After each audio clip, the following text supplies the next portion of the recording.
आज हम बात करेंगे कि प्लास्टिक सर्जरी क्या होती है। What is plastic surgery.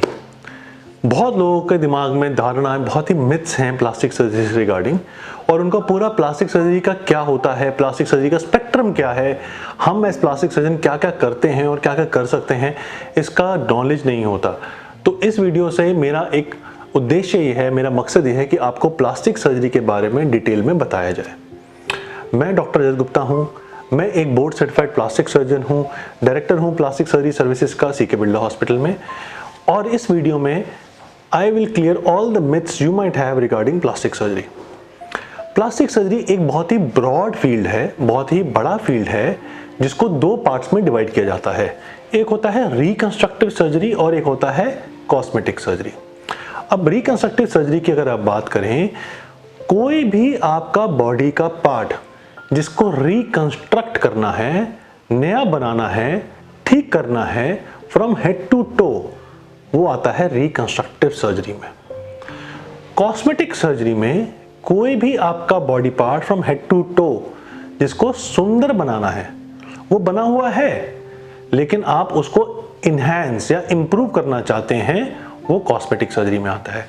Reconstructive surgery में बनाना नया, कॉस्मेटिक सर्जरी में सुंदर करना, दोनों चीजें अलग अलग हैं। एक उदाहरण की तरफ मैं आपको एक आइडिया देता हूं। जैसे किसी की कोई एक्सीडेंट हुआ, कुछ ट्रॉमा हुआ या कैंसर हुआ, नाक कट गई और आपको टोटल नाक नहीं बनानी है, इसको बोला जाता है रिकंस्ट्रक्टिव सर्जरी। ये एक बहुत ही डिफरेंट सर्जरी होगी बनिस्बत कॉस्मेटिक सर्जरी में, जिसमें बोलते हैं नोज जॉब या राइनोप्लास्टी। वो करते हैं कि किसी की नाक बनी हुई है और वो ठीक भी है, लेकिन उसको वो सुंदर करना चाहते हैं। जैसे किसी की नाक चौड़ी है, उसको पतला करना चाहते हैं, टिप मोटी है, टिप को पतला करना चाहते हैं, नाक टेढ़ी है, सांस लेने में तकलीफ है, उसको वो ठीक करना चाहते हैं, तो वो कॉस्मेटिक सर्जरी का पार्ट हुआ।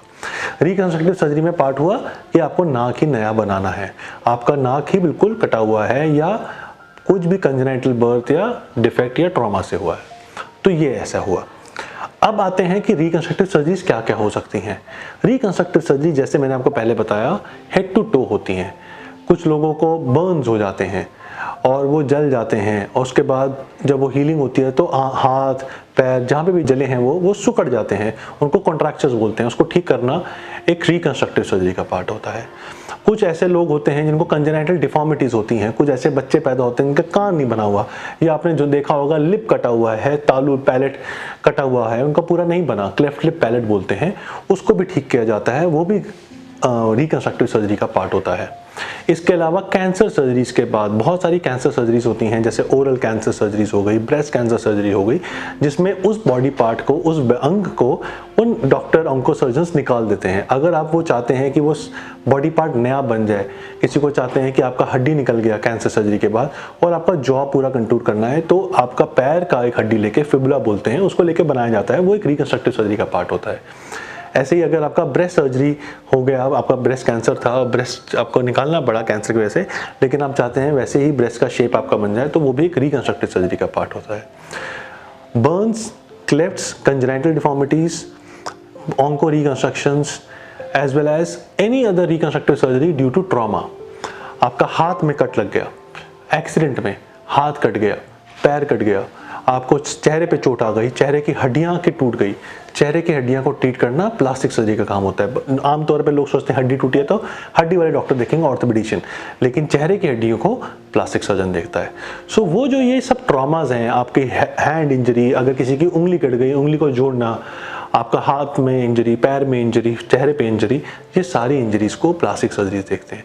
सो रिकंस्ट्रक्टिव सर्जरी एक बहुत ही बड़ा टॉपिक है, बहुत ही बड़ा फील्ड है, और फ्रॉम हेड टू टो हर चीज का रिकंस्ट्रक्टिव सर्जरी होता है। हेयर ट्रांसप्लांट बहुत कॉमन कॉस्मेटिक सर्जरी है जो हम करते हैं।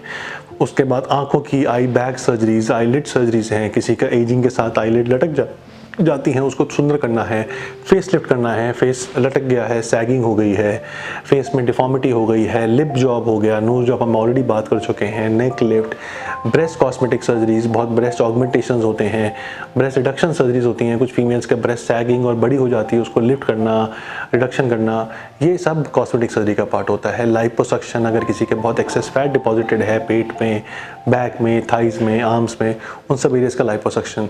एब्डोमिनोप्लास्टी, टमी टक सर्जरी होता है, जिसको किसी पेशेंट में लाइपोसक्शन के साथ करते हैं ताकि एक्सेस स्किन जो होती है एब्डोमेन में, स्पेशली वुमेन में प्रेगनेंसी के बाद, उसको निकाल दिया जाता है और एक अच्छा शेप दिया जाता है। थाई लाइपोसक्शन, थाई लिफ्ट, काफ कंटूरिंग, ये सारी चीज़ें कॉस्मेटिक सर्जरी का पार्ट होती है।